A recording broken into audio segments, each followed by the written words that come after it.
Boa noite, pessoal. Tudo bem?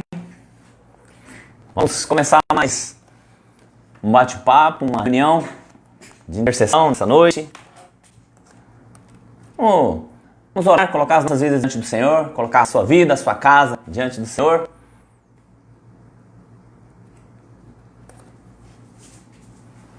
Colocar esse tempo para que Deus possa estar falando aos nossos corações através do Espírito Santo. Bem, vamos orar. Senhor Deus, grandioso Pai, nós te louvamos nessa noite, te engrandecemos, te exaltamos. Obrigado por esse tempo, obrigado por essa reunião, esse bate-papo. Que o Senhor esteja falando aos nossos corações através do teu Espírito Santo. Visita cada casa, cada lar, cada família. Que a paz do Senhor seja ministrada em cada casa agora, no nome do Senhor Jesus. Obrigado, Deus, pelo dia de vida que o Senhor nos concedeu hoje. Obrigado pela tua paz e pelo teu cuidado. Obrigado porque até aqui o Senhor tem nos ajudado, o Senhor tem nos sustentado. Nós te louvamos por isso. Queremos nos colocar à tua disposição e que seja um tempo bom, um tempo de edificação, um tempo de crescimento. Que o teu nome continue a ser glorificado através das nossas vidas. Em nome do Senhor Jesus. Amém. Glória a Deus. Amém. Veja só, já de início eu quero deixar uma palavra para você. A nossa reunião, que a gente chama de intercessão, porque nós temos um grupo de intercessores na Igreja Batista da Esperança. E Deus tem nos orientado e nos direcionado a estar intercedendo pelas vidas, pelas famílias, pela cidade. E o que eu tenho percebido nos últimos dias é que muitas pessoas estão frustradas, pessoas estão decepcionadas, tristes, desanimadas, desencorajadas, desesperançosas, até mesmo da vida. Neste exato momento tem pessoas que estão totalmente desanimadas, totalmente sugadas na sua energia. E sabe por que muitas vezes isso acontece? Não é 100%, mas uma boa parte dessas pessoas está acontecendo isso. Por quê? Porque elas possuem um vazio no seu coração. E estão tentando preencher esse vazio nos lugares errados. Estão tentando preencher esses vazios, buscando preencher esse vazio em bens, em dinheiro, em um carro, em uma casa. Outros procuram preencher em bebidas, em drogas, vícios. Outros têm tentado preencher esse vazio na pornografia, no sexo descompromissado, outros na fama, no status, na posição, na profissão, num bom salário. Alguns cortam o cabelo, mudam o visual, fazem uma hidratação, fazem plásticas, tatuagens, vários piercing. Outros tentam preencher no cônjuge. Alguns até trocam de cônjuge. Outros tentam preencher esse vazio nos filhos, em pessoas, em um ídolo, talvez um jogador, talvez uma atriz global. As pessoas estão tentando preencher um vazio que há no coração em coisas supérfluas, em coisas exteriores, coisas materiais. Mas esse vazio que há no seu coração só pode ser preenchido pela presença de Jesus. Não tem outra forma de preencher esse vazio. É só Jesus que pode te preencher. Você precisa entender isso de uma vez por todas hoje, que só Jesus pode preencher esse vazio. Só a presença dele vai satisfazer. A nossa alma é um poço sem fundo. Talvez você goste de um carro, você até consiga comprar esse carro. Daqui a um tempo você vai querer trocar esse carro por um melhor. E passa um outro tempo, você vai querer comprar um carro mais novo. Alguns tentam preencher esse vazio comprando, por exemplo, um celular de última geração. Daqui um ano sai outro, vai querer outro. Alguns tentam preencher com sexo. Sexo descompromissado. Sexo irresponsável. Alguns tentam preencher na pornografia. Mas como eu disse, a alma é um poço sem fundo. Quanto mais você alimenta a alma, mais ela tem fome. Principalmente quando você a alimenta de coisas seculares, de coisas supérfluas. Muitas pessoas estão correndo atrás de coisas desse mundo. E quando eu falo desse mundo, são coisas materiais. São coisas exteriores. Estão tentando correr atrás disso para preencher o vazio que há no coração. Mas veja só, o vazio no seu coração só é preenchido por Jesus. Tudo isso que estamos correndo atrás aqui, o sábio Salomão, em Eclesiastes, no capítulo 1, verso 2, ele diz: vaidade de vaidades, tudo é vaidade. E se você for sincero com você mesmo, com você mesma, se você for sincero e sincera e fizer uma análise, a maioria das coisas que você corre atrás, exteriores, coisas exteriores, estão ligadas à vaidade. Eu lembro de um filme que nós assistimos há um tempo atrás, talvez você tenha assistido também, aquele filme que chama O Advogado do Diabo. O ator era, se eu não me engano, Keanu Reeves, e o patrão dele lá, o chefe dele, que fazia o papel ali de como se fosse um servo do diabo. Eu esqueci o nome daquele ator, Al Pacino. O Guilherme deu uma força aqui. Al Pacino.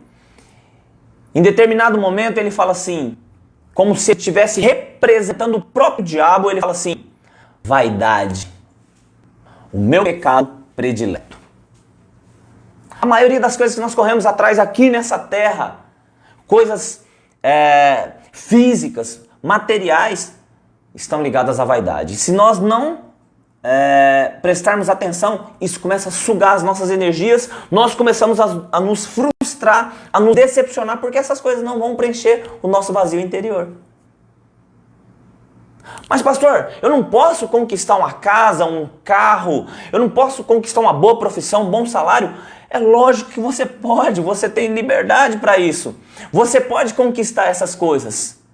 Vou repetir, você pode conquistar, você pode governar essas coisas. Essas coisas não podem governar você. E é o que tem acontecido nos últimos dias. Coisas supérfluas, materiais estão governando as pessoas. E isso tem trazido uma certa decepção. Por quê? Porque está ligada à vaidade. A vaidade é uma inutilidade. É uma falsidade. Vaidade está ligada à arrogância. Se eu tenho as coisas é porque eu sou. Se eu conquisto é porque eu sou. O vaidoso, ele coloca a sua confiança em coisas ocas, coisas vazias que não têm valor. Ele dá mais valor à sua aparência, à sua importância, ao seu status, à sua posição, do que ao próprio Deus. O que vale para o vaidoso é a sua felicidade. Tem até uma frase que eu não me lembro assim, quem foi o autor que começou a postar ou que escreveu. Coloca mais ou menos assim: se te faz feliz, então busque, conquiste. Assinado Satanás. Vaidade. E veja só, a vaidade e a humildade são coisas antagônicas, são coisas opostas. E eu arrisco dizer que elas não conseguem ocupar o mesmo espaço no nosso coração.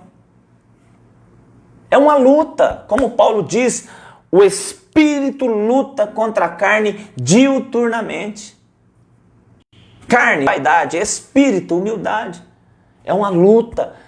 E nós só vamos conseguir vencer essa luta se nós exercitarmos o papel da humildade nas nossas vidas, através da palavra de Deus.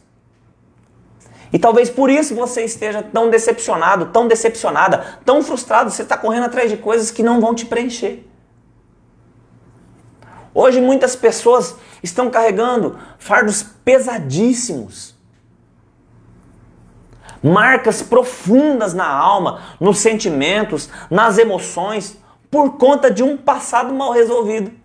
E esse passado mal resolvido, essa ferida, está impedindo você de buscar preencher o seu coração com Jesus, para que você pare de correr atrás do vento, para que você pare de buscar essas vaidades que nunca vão saciar o vazio da sua alma. Consegue entender? Hoje, pessoas estão carregando fardos pesadíssimos por conta de um passado mal resolvido que feriu, que machucou, que moldou o seu caráter, que moldou o seu comportamento, os seus hábitos. Essa ferida moldou você e agora você não está conseguindo sair deste lugar. Existem pessoas que fixaram suas residências no passado. Estão residindo lá, morando lá naquele lugar da ofensa, naquele lugar da ferida, naquele lugar do abuso, naquele lugar onde foi abusado sexualmente lá atrás, foi abusado verbalmente, foi abusado violentamente. Palavras machucaram, ofenderam, feriram. E a pessoa está lá, na ferida. Talvez um mal entendido, traumas. E aqui eu posso elencar várias: traições, adultério, divórcio, abandono, rejeições. E as pessoas não estão conseguindo sair deste lugar, porque elas estão tentando, primeiro, preencher o vazio do seu coração com coisas supérfluas. Segundo, estão tentando curar essa ferida através da conquista de bens, de posição, de coisas. Você não vai conseguir. Jesus, além dele preencher o vazio no seu coração, ele traz cura para a sua alma. As pessoas estão tentando resolver isso, preencher o vazio no seu coração, às vezes com posição, até mesmo dentro da comunidade, dentro de uma igreja.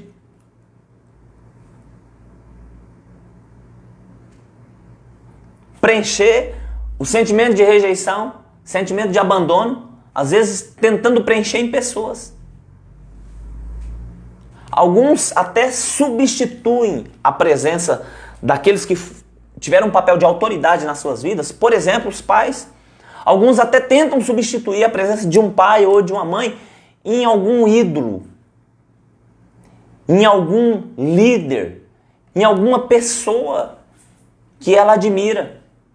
Mas veja só, essa pessoa em determinado momento ela vai te decepcionar também. Por quê? Porque ela é humana, ela é falha. Só Jesus pode preencher o vazio no seu coração. Só Jesus pode trazer cura para a sua alma. Pare de correr atrás do vento. Pare de correr atrás de vaidades. Busque Jesus enquanto há tempo. Eu quero usar um exemplo aqui bem interessante. Veja só.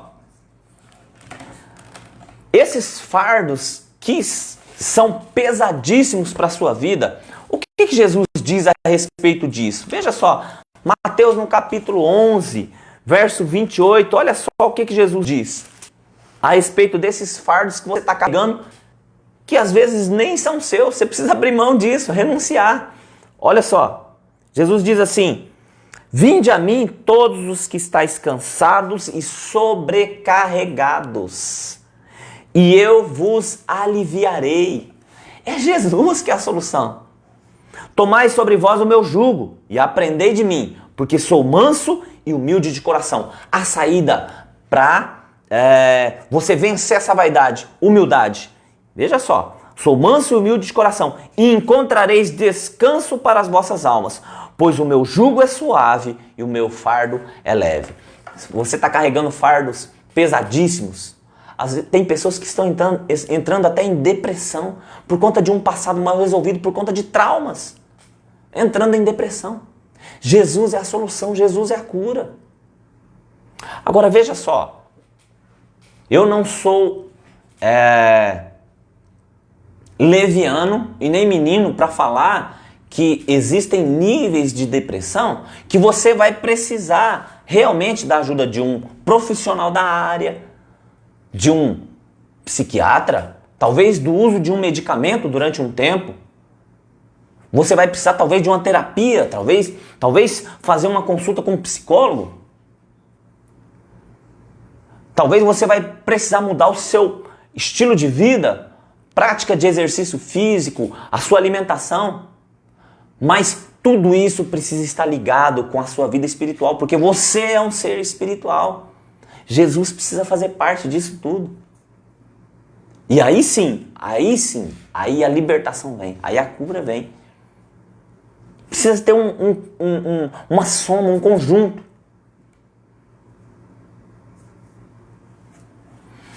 Só existe uma forma de você sair deste lugar e obter a cura, a restauração. De você cicatrizar essa ferida que talvez foi feita lá no passado. Talvez a busca sua por preencher o vazio do seu coração com coisas, com bens, com tudo aquilo que eu elenquei, talvez seja por conta de alguma coisa que te feriu, algum trauma. E você está tentando, a gente chama isso, no processo de libertação, nós chamamos isso de fuga. A pessoa está fugindo do problema e ela começa... Tem pessoas que fogem, que começa a entrar nesse processo de fuga.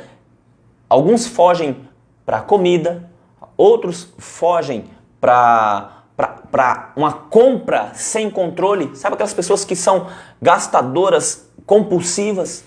Outros, sexo sem controle. Outras, elas mentem descaradamente. Enfim, elas tentam fugir do problema e se apegam em coisas supérfluas. Elas não vão encontrar cura. Como que eu faço para encontrar a cura dessa ferida, pastor? A saída é perdão. Perdoe o seu ofensor. Perdoe aquele que te feriu. Perdoe aquele que te magoou. Perdoe aquele que causou dano em você. Perdão perdoe. Você vai perdoar não porque a pessoa merece, mas porque você precisa. A pessoa que te feriu, ela não merece o seu perdão. Mas você precisa ser curado. Ou essa ferida ela vai aumentando a cada dia mais. Às vezes são coisas tão pequenas, olhando de fora, talvez para mim sejam tão pequenas, mas para você é um gigante. E talvez coisas que eu acho também um gigante para mim, coisas que eu acho que são enormes para mim, para você pode ser coisas pequenas. Mas eu estou te dando o caminho aqui. Quer vencer a vaidade? Tenha uma vida de humildade. Quer vencer a ferida? Libere perdão. Quero falar de um personagem bíblico aqui, bem interessante. Davi, o rei Davi. Antes de eu entrar aqui, vou tomar um pouquinho de água e eu vou pedir para você, compartilhe aí essa live com as 2 ou 3 pessoas, uns 2 ou 3 amigos, para que mais pessoas possam ter acesso àquilo que Deus quer falar aos nossos corações nessa noite. Enquanto eu tomo a água, você compartilha.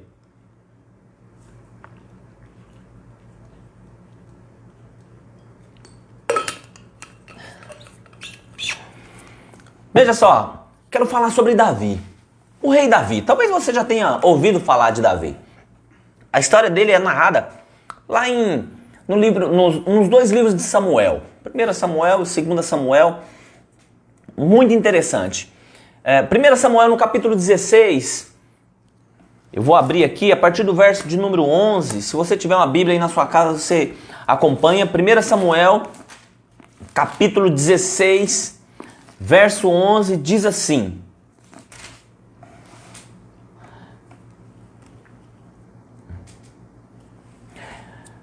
Diz assim a palavra de Deus, ó. Assim perguntou Samuel a Jessé: acabaram-se os teus filhos? Respondeu Jessé: ainda falta o menor, que está apacentando as ovelhas. Disse Samuel: manda chamá-lo, não nos assentaremos à mesa até que ele chegue. Veja só, Deus deu uma direção para Samuel. Até então o rei era Saul. Só que Saul não obedeceu a Deus.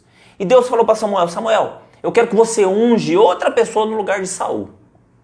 E Samuel obedeceu a Deus. E Deus falou assim: vai lá na casa de Jessé, que o próximo rei está lá na casa de Jessé.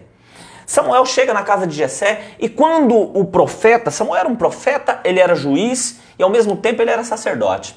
Quando o profeta chega na cidade, era aquele alvoroço. O que o profeta veio fazer? Será que ele vai sacrificar? Será que ele tem uma palavra de confronto? O que o sacerdote veio fazer aqui? O que o juiz veio fazer aqui? Será que ele veio julgar alguma coisa? Então era aquele alvoroço. E quando Samuel chega, Jessé, ele se prepara, recebe Samuel, chama os seus 7 filhos. Veja só, Jessé tinha 8 filhos, mas ele chama 7 filhos.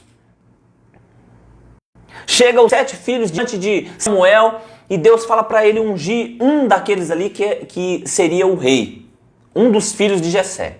Então começa a se apresentar, você pode ver um pouquinho antes, a partir do verso 6, né? Começa a se apresentar os filhos de Jessé. O primeiro a se apresentar é Eliabe.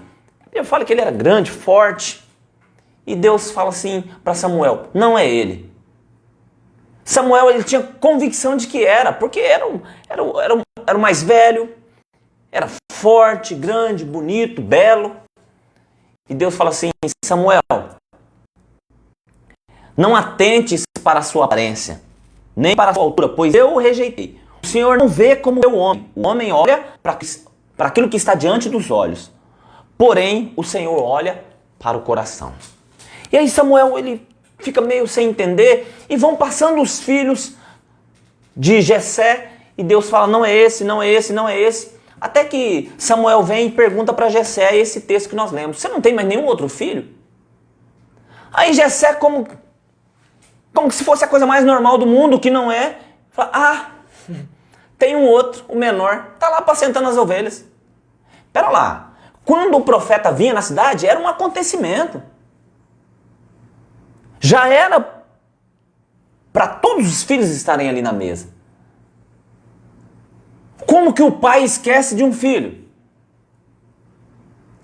Como que um pai chama 7 filhos e deixa um lá apacentando as ovelhas?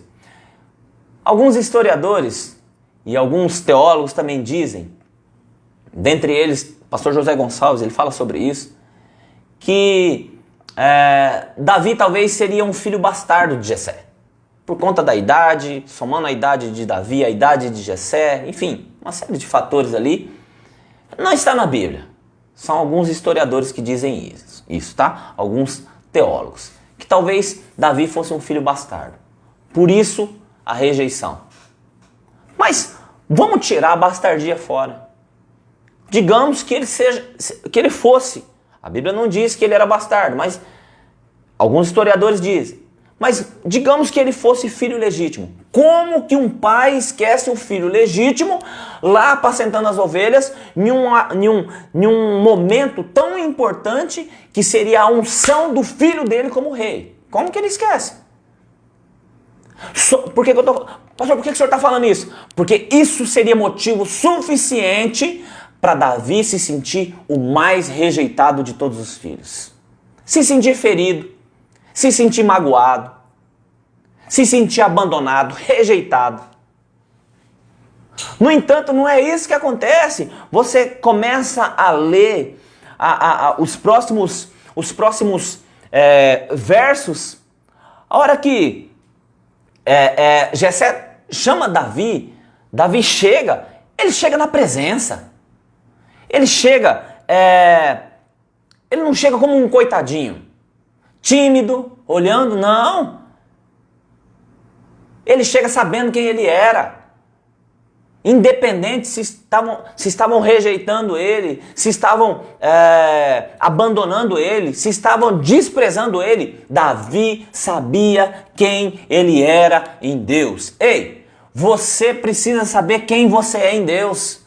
Não importa se as pessoas te desprezam, não importa se você foi rejeitado, não importa se você foi abandonado em uma caixinha de sapato, os psicólogos chegaram para você e falaram que agora você foi abandonado, que você vai ter a síndrome do não sei do que, e mais uma... Não importa, ei, o que importa é o que Deus fala ao seu respeito.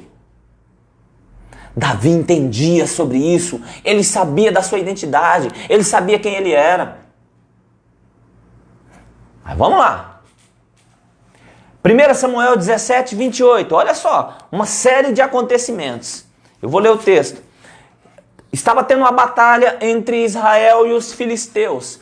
E de repente, saiu no meio dos filisteus um gigante, um homem de 3 metros de altura, muito forte. E ele começou a afrontar o povo de Israel. E naquela batalha foram os irmãos mais velhos de Davi. Em determinado momento, Jessé chama Davi e fala assim, ó, vai levar comida lá para os seus irmãos. E Davi vai. Quando Davi chega, ele vê o gigante afrontando, ele começa a perguntar quem que é esse gigante, esse incircunciso, para afrontar o nome do Deus vivo tal. E as pessoas começam a falar com Davi e tal. Olha o que o irmão dele faz. Verso 28 do capítulo 17 de 1 Samuel. Ouvindo Eliabe, seu irmão mais velho, lembra de Eliabe, o primeiro que se apresentou para Samuel, e Samuel tinha certeza que ele seria o rei ungido, e Deus falou assim, não atente para a sua aparência, porque eu já rejeitei. Aquele mesmo Eliabe, olha o que ele fala. Ouvindo Eliabe, seu irmão mais velho, Davi falar àqueles homens, acendeu-se a sua ira contra Davi e disse, por que desceste aqui? E com quem deixaste aquelas poucas ovelhas no deserto? Bem conheça a tua presunção e a maldade do teu coração. Desceste para ver a peleja. O próprio irmão não acolheu, ele foi levar comida para o irmão. E olha como o irmão tratou ele. Você é um presunçoso. Você é maldoso. O que isso nos leva a entender? Que Davi era rejeitado pelos irmãos. Primeiro, pelo pai. Como que o pai esquece o filho em um momento tão precioso? Esquece ele lá. Primeiro, pelo pai. Segundo, pelo irmão mais velho. No entanto, eu volto a repetir, Davi sabia quem ele era. Não importa o que o irmão dele falou, não importa se o irmão dele estava criticando ele, desprezando ele. No momento seguinte, ele se propõe a guerrear contra o gigante filisteu, contra Golias, e ele vence a batalha. Ele sabia o Deus que ele servia. E eu quero deixar essa pergunta para você. Você sabe, você conhece o Deus que você serve? Você tem a sua identidade firmada em Deus? Ou você tem a sua identidade firmada nos seus bens materiais? Que quando acabarem, você perde. Você fica perdido sem saber quem você é. Ou você tem a sua identidade firmada na sua posição social, no seu status. Aonde está firmada a sua identidade? A identidade de Davi estava firmada em Deus. Ele sabia quem ele era em Deus. Tinha convicção. Vamos caminhar mais um pouquinho sobre essas águas. Davi, ele não tinha a síndrome do coitadismo, do vitimismo. Ah, eu sou rejeitado pelo meu pai. Ah, eu fui rejeitado pelos meus irmãos. Ah, olha, é o seguinte, eu não dou certo mesmo. Ah, ei! Davi sabia quem ele era. Tem pessoas perto da gente que elas têm um complexo de inferioridade tão grande que se você conseguir conquistar alguma coisa, incomoda ela. É como se ela se sentisse rebaixada perto de você. Às vezes você nem conhece a pessoa. Você conquista alguma coisa, você compra alguma coisa e incomoda ela. Por quê? Porque ela tem complexo de inferioridade. Não é o caso de Davi, ele não deixava essas coisas atingir o coração dele. Ele não tinha essa síndrome do coitadismo, do vitimismo. Davi sabia quem ele era. Davi sabia que ele podia conquistar também. Se alguém sabe, pode conquistar, eu também posso, porque eu sirvo a um Deus poderoso. Se alguém consegue vencer, consegue ter uma boa posição, consegue ter bens, eu também posso, porque eu sirvo a um Deus poderoso. Davi não se colocava em grau de comparação com ninguém. Davi não tinha ciúme de ninguém. Davi não tinha inveja de ninguém. Ele sabia quem ele era. Se as pessoas conquistassem perto dele, não incomodava ele. Se as pessoas crescessem perto dele, não incomodava Davi. Por quê? Porque ele sabia quem ele era. Não era abalado pela síndrome do coitadismo, do vitimismo. Não, Davi não tinha tempo para ficar lambendo as suas feridas. Ele tinha um propósito, que era servir a Deus. Eita, nós. Vou até tomar um pouco d'água agora. Compartilhe aí com as 2 ou 3 pessoas essa live. Talvez tem pessoas perto de você que estão na síndrome do vitimismo, do coitadismo. Estão lambendo as suas feridas e elas precisam ser libertas. Talvez Deus vai usar você. Porque talvez essas pessoas que estão perto de você eu não conheço, eu não tenho acesso a elas. Mas você tem. E você precisa ajudá-las. Mas para você ajudá-las, você precisa ser liberto primeiro. Você precisa ser curado ou curada primeiro. Deixa eu tomar um pouco d'água.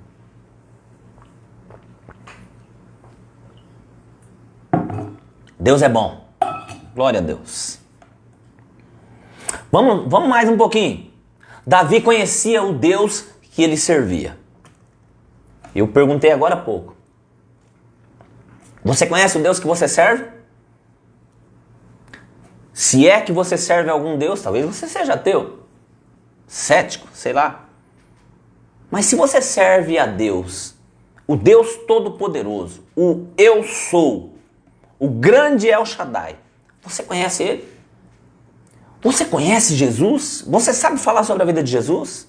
Você já leu sobre a vida de Jesus? Davi conhecia o Deus que ele servia. Por isso ele era corajoso, ele era destemido, ele era ousado, ele era intrépido. Ele não se preocupou com o tamanho do gigante. Ele se dispôs a batalhar contra aquele gigante porque ele sabia que ele não estava indo na força dele. Ele estava indo no nome do Senhor.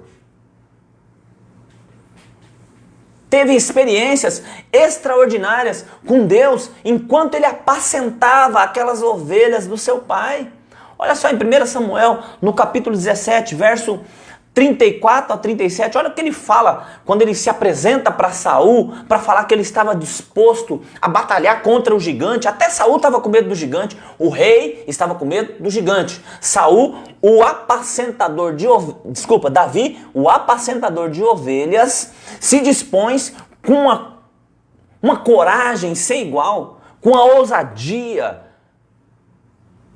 intrépido, sabia quem era Deus na vida dele. Ele se apresenta. Quem é esse gigante para afrontar o nome do Deus vivo? E ele chega para... Já teve experiências. Ele fala para Saul. Verso 34 diz assim, ó. Porém disse Davi a Saul, teu servo apacentava as ovelhas do seu pai. Sempre que vinha um leão ou um urso e tomava um cordeiro do rebanho, eu saía após ele e o matava. Arrancava o cordeiro da sua boca.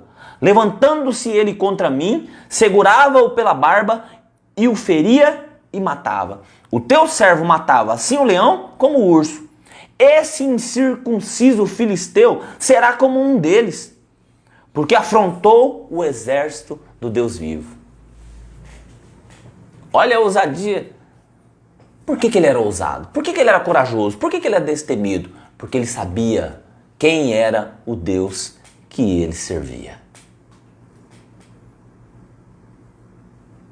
Davi, ele enfrentou Golias não confiando na sua força, mas confiando na força do Deus que ele servia. Porque se você for analisar, talvez você conheça a história de Davi, e se você não conhece, você pode ler lá em 1 Samuel capítulo 17, fala sobre a batalha que ele teve com Golias. Veja só, naquela época, quais eram as armas de guerra? Lanças, flechas, espadas, escudos. Eram essas armas que eles usavam. Davi vence um gigante de 3 metros de altura com uma funda um tipo de um estilingue. Ele pega 5 pedras lisas em um ribeiro ali, coloca a pedra na funda, gira e acerta na testa do gigante. Era uma novidade, era uma inovação de Davi naquela época. Ninguém usava esse tipo de arma. E quando ele derruba o gigante, ele pega a espada do próprio gigante e corta a cabeça dele. Olha só que ousadia. Sabia quem era o Deus que ele servia. Davi, outra coisa que Davi era íntegro, era leal, era fiel. Davi tinha tudo para sofrer rejeição, abandono, vitimismo, coitadismo. Porém,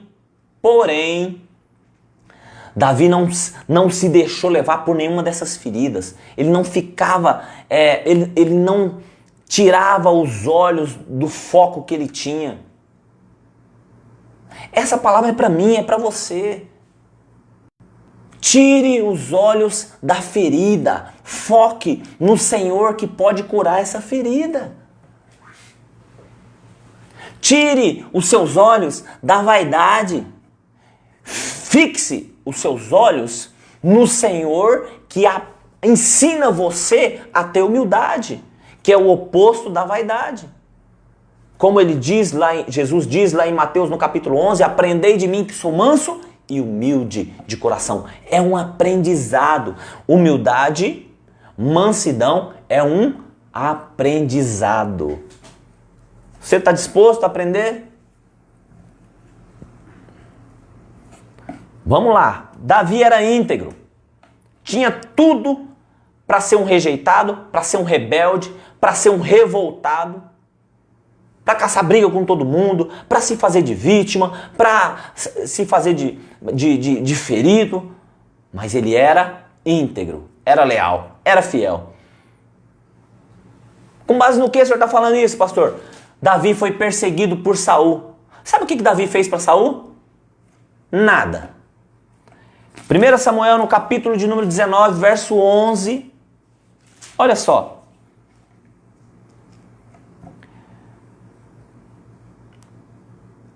Saul era rei. Saul, quando Davi conseguiu derrotar Golias, uma dos prêmios que o guerreiro levaria seria a mão da filha do rei. E Saul dá a filha dele em casamento para Davi. E Saul coloca Davi como chefe do exército. Então Davi agora começa a crescer, Davi começa a ganhar a batalha, porque Deus era com ele. Você vai ler em 1 Samuel, em várias situações, falando assim, e Davi saiu vitorioso, porque Deus era com ele. E Davi venceu, porque Deus era com ele. O coração de Davi estava alinhado com o coração de Deus. Só que quando ele começou a vencer essas batalhas, em um determinado momento, um pouquinho antes, está no verso de número 1 Samuel 18, verso 7, diz o seguinte: as mulheres dançando cantavam uma para as outras dizendo, Davi acabava de vencer uma batalha, estava chegando em Jerusalém, e olha o que aconteceu. As mulheres dançando cantavam uma para as outras dizendo, Saul feriu os seus milhares, porém Davi os seus 10 milhares. Ou seja, as mulheres estavam elogiando muito mais Davi do que Saul. O que Davi fez? Ele só foi fiel, ele só foi um guerreiro. Ele não fez nada contra Saul. Muito pelo contrário, ele derrotou os inimigos. As mulheres começaram a elogiar ele. Começaram a cantar cânticos que exaltavam Davi. O que aconteceu? Com isso, verso 8. Então Saul se indignou muito, pois essas palavras lhe desagradaram muito e pensou, 10 milhares deram a Davi e a mim somente milhares? Na verdade, o que lhe falta senão só o reino? Davi, por ser fiel, por ser íntegro, despertou a inveja no coração de Saul. Talvez por você ser quem você é, as pessoas elas vão ter inveja de você. Elas vão criticar você, elas vão desprezar você, elas vão tratar você com indiferença. Mas você não pode tirar os olhos do foco, você não pode tirar os olhos daquele que te criou. Davi era íntegro, mesmo sendo perseguido. E aí, nesse momento aqui, começa uma perseguição tremenda de Saul atrás de Davi. Olha só, no verso de número 10. No dia seguinte, um espírito maligno da parte de Deus se apoderou de Saul. Ele começou a profetizar em sua casa, enquanto Davi tocava a harpa, como nos outros dias. Saul trazia na mão uma lança e a atirou, dizendo para si mesmo: encravarei a Davi na parede. Mas Davi se desviou dele 2 vezes. O cara tentou matar Davi simplesmente porque as mulheres elogiaram ele. Tem pessoas que elas não vão te matar literalmente, como Saul fez, mas talvez elas vão te matar através de palavras, através de críticas. Quando elas não conseguirem te atingir, elas vão tentar fazer com que as pessoas que estão ao seu redor pensem mal de você. Mas, por mais que tudo isso aconteça, tenha o comportamento de Davi. Seja íntegro, continue. O comportamento errado das pessoas não podem mudar o seu caráter. O mau caratismo das pessoas não podem atingir o seu caráter. O seu caráter é íntegro, você é reto, você é íntegro, você é fiel, você é leal. Você continua do mesmo jeito. O que as pessoas pensam a seu respeito negativamente não diz respeito a você, diz respeito muito mais a elas, ao caráter delas, ao pensamento delas do que a você. Consegue entender o que eu estou falando? Pessoas vão te criticar, pessoas vão falar mal de você para outras. Mas o que elas falam é problema delas, não é problema seu. O seu foco precisa estar em Deus, como era o de Davi.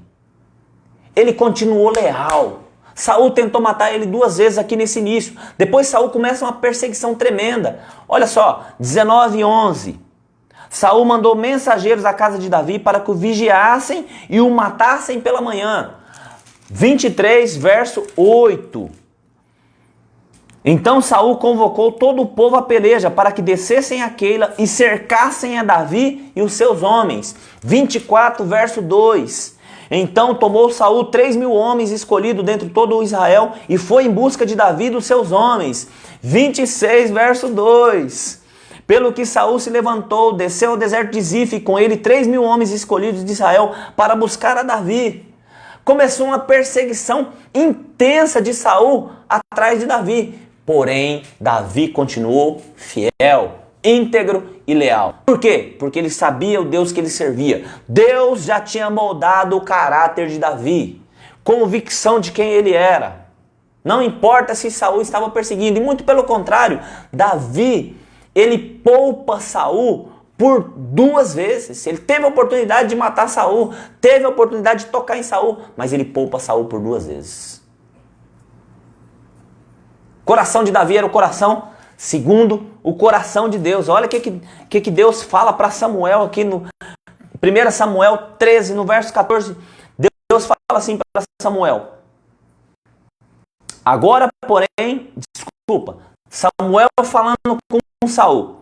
Agora, porém, não subsistirá o teu reino. O Senhor já buscou para si um homem, segundo o seu coração. Saul, em determinado momento, ele desobedece, ele peca. Samuel vai exortar Saul e fala isso aqui para ele: ó, Saul, o seu reino não vai subsistir, porque Deus buscou um homem para ser rei segundo o coração dele. Davi era um homem segundo o coração de Deus. Olha só, ele foi perseguido pelo pai, ele foi perseguido pelos irmãos, foi desprezado, foi rejeitado, conseguiu atingir um nível chefe dos guerreiros. Isso despertou inveja, começou a ser perseguido pelo rei. O rei tentou matar ele em 2 situações, depois perseguiu ele por 4 situações. E ele continuava o mesmo, com o coração alinhado com Deus. Não se desviava nem para a direita nem para a esquerda. Davi era um cara convicto de quem ele era. E eu quero perguntar para você: você sabe quem você é? Tem convicção de quem você é? O propósito de Deus para a sua vida, você sabe? Se você não sabe, você vai ficar se apegando a essas feridas, a essas ofensas do passado, a esses ressentimentos. O próprio nome fala passado, já passou, deixa o passado lá atrás. Muda de residência.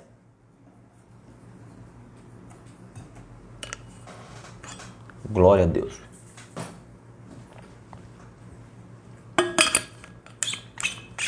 Davi era um adorador.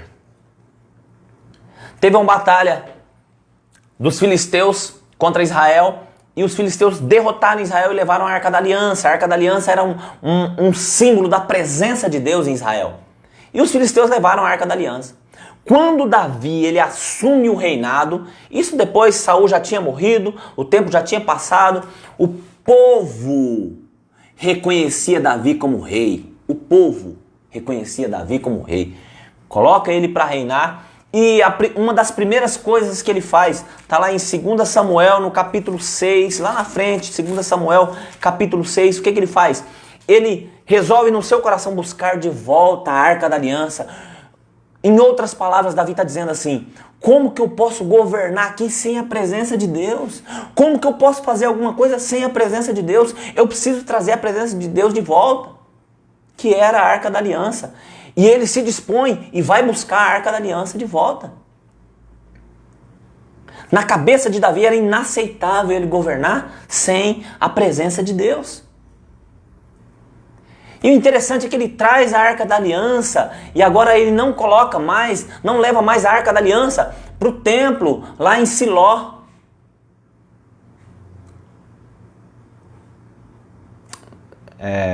Templo, modo de dizer, tá? Na época era a tenda ainda, né? O que Davi faz? Ele faz uma tenda, olha, capítulo 2 Samuel 6, verso 17 diz assim: introduziram a arca do Senhor e a puseram no seu lugar, na tenda que Davi lhe armara. E ofereceu Davi holocaustos e ofertas pacíficas perante o Senhor. Davi fez uma tenda em Israel, abriu a tenda e colocou a Arca da Aliança ali. Por quê? Porque ele queria adorar a Deus, ele queria estar perto de Deus.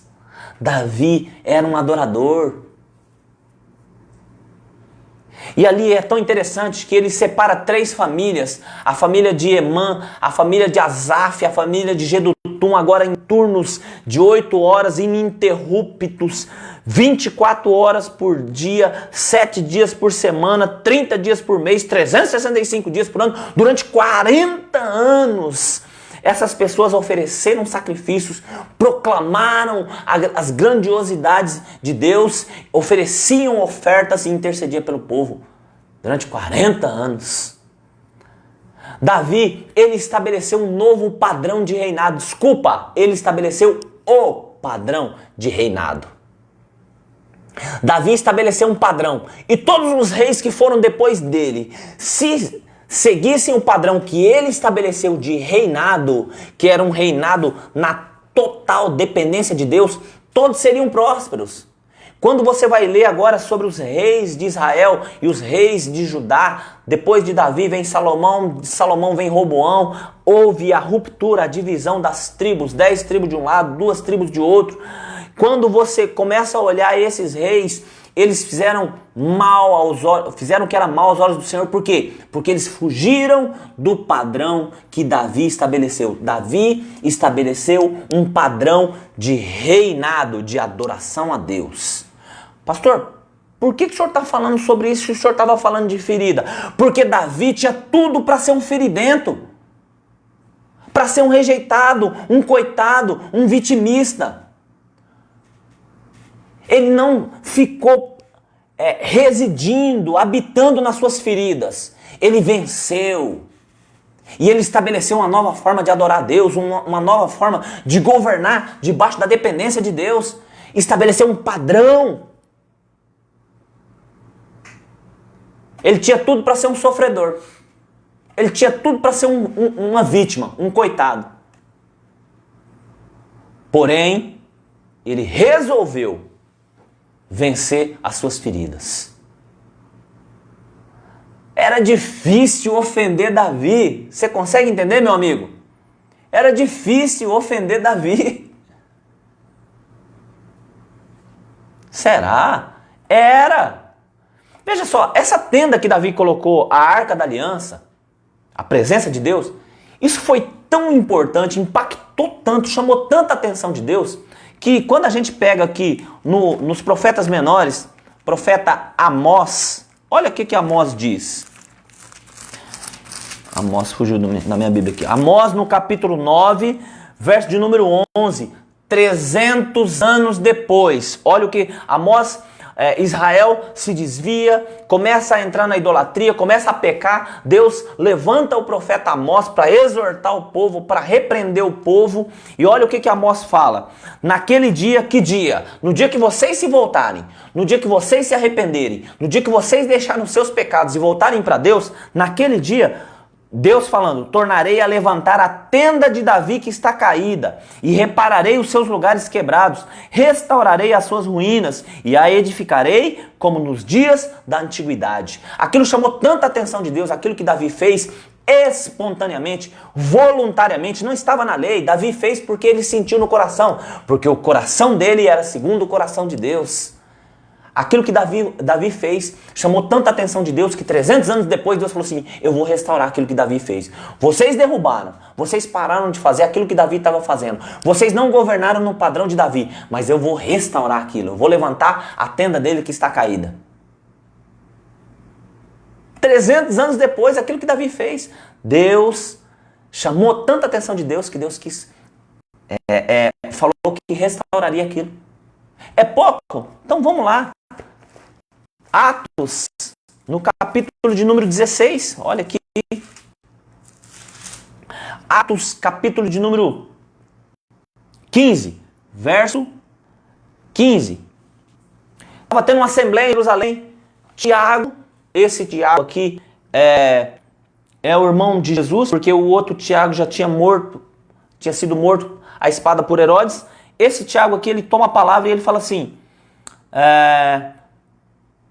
Simão relatou como primeiramente Deus visitou os gentios para tomar dentre eles um povo para o seu nome.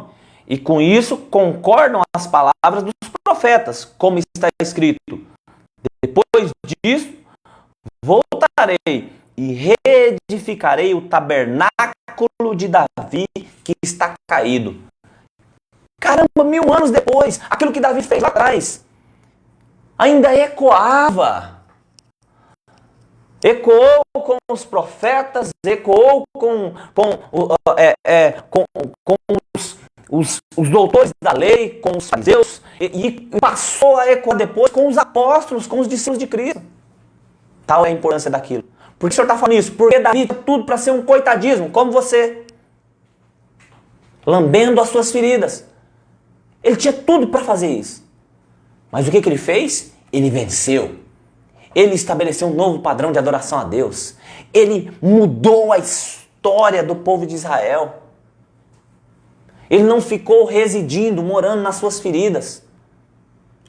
Ei, chega! Chega de ficar lambendo as feridas, chega de ficar recordando do passado, chega de ficar lembrando das ofensas, dos traumas. Jesus precisa ser a sua cura. Foi assim que Davi venceu, colocando Deus no centro da sua vida. Davi era um homem curado. Tinha convicção da sua identidade. Davi não entrava em batalhas que não eram suas. Mas também, aquelas que eram responsabilidade dele, ele não fugia delas. Sempre na dependência de Deus. Davi amava Deus. Davi amava a Deus. Davi não amava a posição dele. Com base em que o senhor fala isso, pastor? Ele era rei, como que ele não amava a posição dele? Ele sabia que Deus tinha colocado ele como rei, mas ele amava muito mais a Deus do que o trono. Veja só, 2 Samuel, capítulo de número 15. 2 Samuel, capítulo de número 15, verso 10. Sabe o que aconteceu? Davi teve um filho chamado Absalão.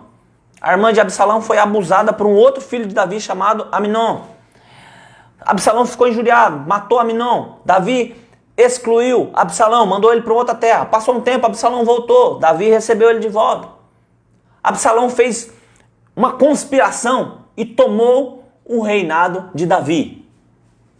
Ele ficava ali na porta, ali recebendo as pessoas. As pessoas vinham com um problema para Davi resolver. Absalão parava as pessoas na porta. Então, rapaz, O rei está muito ocupado. Se fosse eu, ia fazer assim, assim, assim e tal. Começou a ganhar a confiança das pessoas, a credibilidade. De repente ele juntou com uns camaradas lá e ele começou a decretar: Absalão é rei, Absalão é rei. E Davi, veja só, quando Davi ficou sabendo disso, vieram avisar para Davi, sabe o que Davi fez? Davi não foi brigar com o filho. Davi não ficou disputando a posição com o filho. Capítulo 15, verso de número 10. Enviou Absalão espias por todas as tribos de Israel, dizendo: quando ouvirdes o som das trombetas, direi: Absalão reina em Hebrom. De Jerusalém foram com Absalão 200 homens convidados, porém iam na sua simplicidade, pois nada sabia daquele negócio. Ele enganou os caras. Também Absalão mandou vir Aitofel, o Gilonita, do conselho de Davi, à sua cidade de Ló. Enfim. Mas Davi, sabe o que Davi fez? Quando ele ficou sabendo, Davi abandonou o palácio. Por quê? Porque Davi amava a Deus e não a sua posição, e não o trono. Davi amava a Deus. Davi não era um ferido que se apegava a coisas, que se apegava a posições, que se apegava a status. Davi sabia quem ele era e Davi sabia o Deus que ele servia. Davi amava a Deus. Davi não amava posições. Era difícil você massagear o ego de Davi. Não que não acontecesse, mas era difícil. Raramente você vai encontrar aqui na Bíblia. Talvez em duas posições, quando ele levantou o censo. E depois quando ele tenta trazer a Arca da Aliança e Uzá é morto. Ali talvez ele... Mas são raras as vezes que alguém conseguia massagear o ego de Davi. Por quê? Porque Davi amava Deus, ele não amava posições, ele não amava status. Ele abandona o trono, ele não ficou discutindo, brigando pelo trono, não. Ele abandonou. Deixa Absalão, vamos embora. O povo chorou quando Davi abandonou o trono e saiu de Israel, de Jerusalém. 1 Samuel 15, no verso 23. Verso 23. Toda a terra chorava em alta voz, enquanto todo o povo passava. O rei atravessou o vale do Cedron, e todo o povo caminhava na direção do deserto. A terra chorava, o povo chorava. Davi era tão simples, entendia tanto do que Deus estava fazendo com ele, que levantou um homem chamado Simei e começou a amaldiçoar ele, que era da descendência de Saul. Começou a jogar pedra nele, chamar ele de assassino, sanguinário. O chefe do exército de Davi, Abissai, se levanta e fala assim: quem é esse cara para afrontar o meu rei? Eu vou cortar a cabeça dele. Davi olha para Abissai e fala assim: Abissai, se Deus levantou esse camarada para tratar comigo, com meu orgulho, com meu ego, quem é você para impedir Deus? Deixa ele amaldiçoar, ele é instrumento nas mãos de Deus. Cara, que homem que é esse? Não estava pegado, ele poderia muito bem ter uma crise de revolta ali, ter baseado no seu temperamento. Não, mata esse cara mesmo e tal, aquela coisa toda. Ele era rei ainda. Ele reconhecia o tratamento de Deus. Por quê? Porque ele conhecia o Deus que ele servia. Chega de ficar morando na sua ofensa, no seu passado. Ei, levanta a sua cabeça.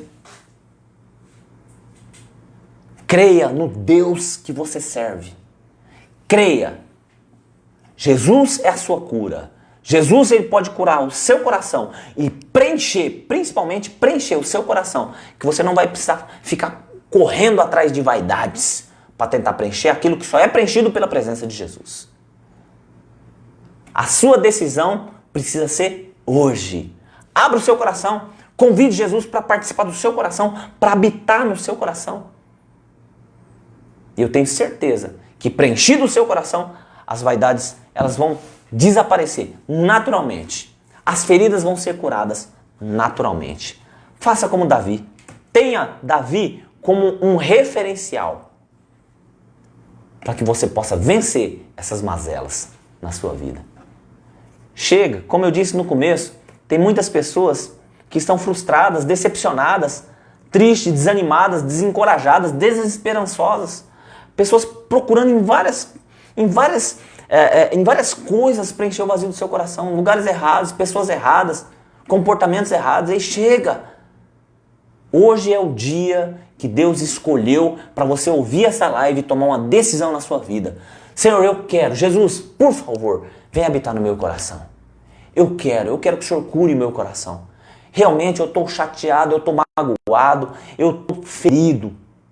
Eu até tento não expressar para as pessoas, mas eu estou ferido. Muitas coisas que aconteceram lá atrás me feriram e ainda estou com essa ferida hoje. Isso dói em mim. Quando alguém toca nesse assunto, dói em mim. Eu quero liberar perdão para essas pessoas. Eu não quero ficar preso. Elas não merecem, mas eu preciso.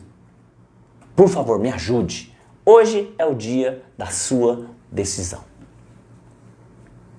Amém? Que Deus possa abençoar a sua vida.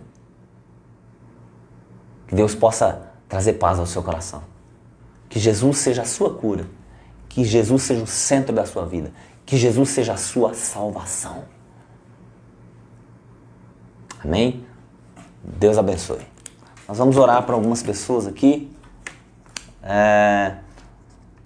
Oração pelo pastor Zé de Barros. Hoje é aniversário do nosso pastor Zé de Barros.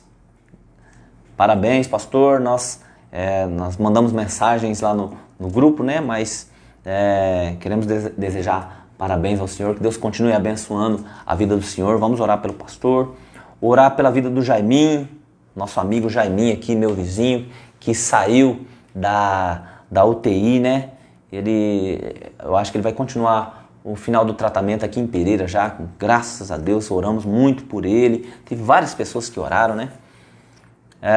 Orar pelo seu José, o pai do Guilherme, que faz aniversário amanhã, dia 23 de fevereiro. Seu José, eita, meu amigo Indião. A Lucineide, minha prima, pede oração por toda a família. Semana passada nós perdemos um primo, meu primo Antônio Nilson. Ele faleceu semana passada, irmão da Lu, irmão da Graci. Ele era um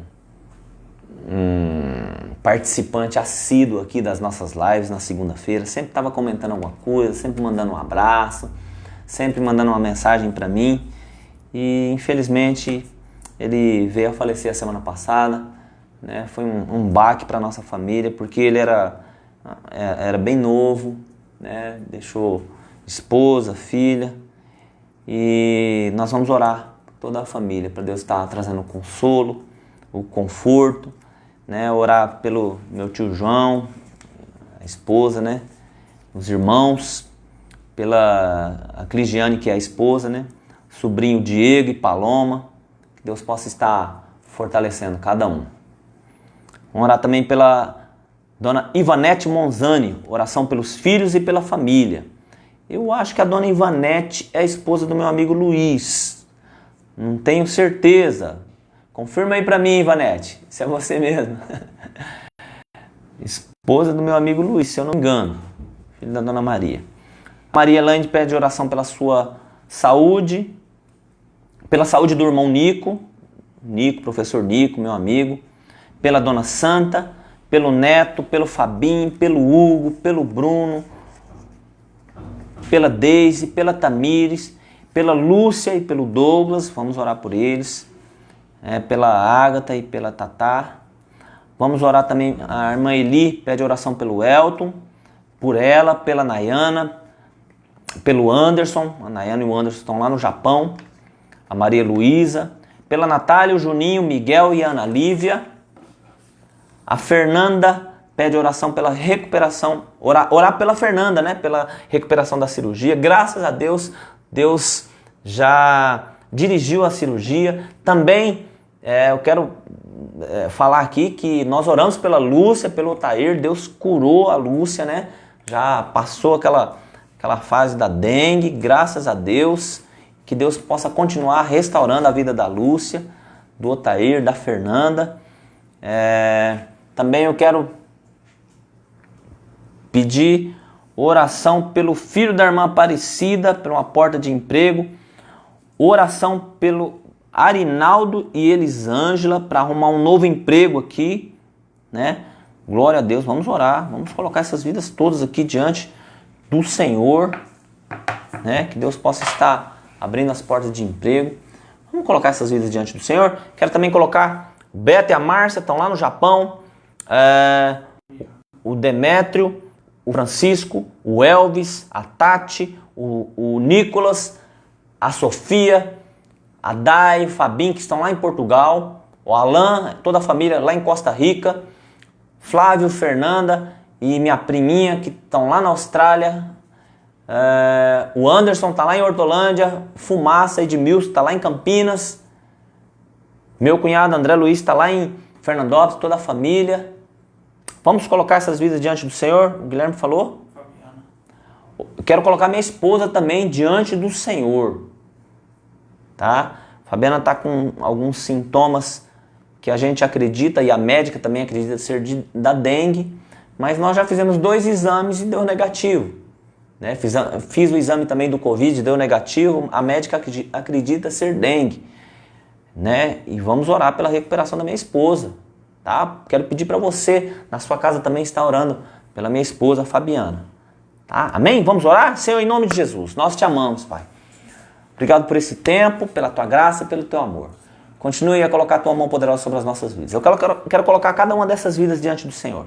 Que o Senhor esteja abençoando a vida do pastor José de Barros, que completa mais um ano de vida. Que o Senhor continue a dar saúde, prosperidade, paz, direção, sabedoria a ele. Que ele seja cheio da tua presença, Pai. Que o Senhor possa conceder a ele muitos e muitos anos de vida, sempre na presença do Senhor. Pai, também quero colocar a vida do Jaiminho. Obrigado pelo que o Senhor já fez na vida dele e acredito que o Senhor continuará fazendo. Pelo seu José, o pai do Guilherme, que vai fazer aniversário amanhã. O Kleber, Deus, a cunhada do Guilherme, Deus, a filhinha deles, Deus, a Duda, a Lucelena, Deus, em nome de Jesus, a mãe do Guilherme, visita ela também, a dona Joana. Pai, em nome de Jesus, eu quero colocar a Lucineide, meu tio João, minha tia, toda a família diante do Senhor. Que o Senhor esteja consolando, confortando o coração, os nossos corações, Pai. No nome de Jesus, Pai. Tem compaixão, tem misericórdia, que Deus, o Senhor possa estar ministrando a tua paz nos corações de cada um, Pai. Perdemos o nosso primo, sabemos que nada foge ao teu controle, foi da tua vontade, Deus, mas que nós venhamos, Deus, ter o consolo do Senhor, Pai. No nome de Jesus, visita cada um deles, aqueles que estão em São Paulo, aqueles que estão lá no Pernambuco. Pai, traga paz, console cada coração, meu Deus, no nome de Jesus. Os meus primos que estão aqui também, Deus, meu tio Cláudio, Deus, o Davi, toda a família aqui, Deus, que o Senhor possa estar trazendo o teu consolo e o teu conforto. Pai, também coloca a Ivanete Monzani diante do Senhor, a família dela, os filhos, guarda, derrama da tua graça sobre eles, Pai. Deus, a Laine, Dona Santa, o Nico, Deus, o Dejair e a Elaine que estão fazendo aniversário de casamento hoje, abençoa eles, Pai. O Neto, o Fabinho, o Hugo, o Bruno, o Douglas, a Lúcia, a Tamires, a Deise, visita cada um deles com a tua graça, com o teu amor, Deus, com a unção do teu Espírito Santo. Também a Eli, o Elton, o Anderson e a Nayana, a Natália e o Juninho, os filhos, Deus, o Miguel, a Ana Lívia, a Maria Luísa, Deus, também visita a Fernanda nesse período de recuperação da cirurgia, pós-cirúrgico. Deus, a Lúcia e o Otair, restaura a saúde deles, visita cada um, meus amigos que estão longe, os que estão perto, a minha família, e eu quero colocar em especial a minha esposa diante do Senhor. No nome de Jesus, Pai. Eu creio no agir do Senhor, eu creio que o Senhor já colocou a mão sobre ela. Deus, eu creio que o Senhor já expeliu esse vírus da vida dela. Pai, eu clamo que o Senhor esteja restaurando a saúde dela, restaurando as forças, Pai. No nome de Jesus, na autoridade do nome do Senhor Jesus, eu libero uma palavra profética sobre a vida da Fabiana. Que a saúde dela seja totalmente restaurada pelo Senhor. Que ela seja tocada pelo Teu Espírito Santo e as forças dela sejam renovadas, Pai. Cure ela, libere a Tua cura sobre ela, Deus, por completo. Eu abençoo a minha esposa, eu clamo, cubra ela com o Teu sangue, envolva ela com o Teu amor, cerca ela com os Teus anjos, Pai. E que toda seta do diabo seja cancelada no mundo espiritual, toda seta lançada contra a minha esposa, que seja cancelada hoje no mundo espiritual. E que ela sinta, Deus, ó Pai, o amor do Senhor, Deus, ó Pai, pela vida dela. Renove e restaure a saúde dela por completo. Obrigado por esse tempo. Abençoa a vida do Guilherme e do Zé que nos acompanharam aqui. Deus, abençoa cada lar, cada família, cada casa. Nós te louvamos, nós te bendizemos, em nome de Jesus. Amém. Abençoa também, Deus, ó Pai, o Arinaldo, a Elisângela. Abra a porta de emprego para ele. Também para o filho da irmã Aparecida. Deus, abra uma porta de emprego. Que o teu nome seja glorificado em cada uma dessas vidas, Pai. Obrigado pelo teu amor e obrigado por aquilo que o Senhor vai fazer ainda nas nossas vidas. Em nome de Jesus. Amém. Glória a Deus. Aquela canequinha, nosso ministério, Be Amém, Seja Homem, R$30. Se você quiser abençoar o nosso ministério, está aqui. A Patrícia, que trabalha lá comigo, ela gostou e talvez ela vai ficar com uma, né? Mas que se você tiver interesse e está abençoando o nosso ministério, tá? R$30 a canequinha. Eu quero pedir para você também estar orando pelo William, policial William, tá? Ele está passando por um momento bem delicado de saúde, que você esteja orando pela vida do William. Deus abençoe, obrigado por você ter nos acompanhado. Um abraço, até segunda-feira que vem, se assim Deus o permitir, e Ele vai permitir.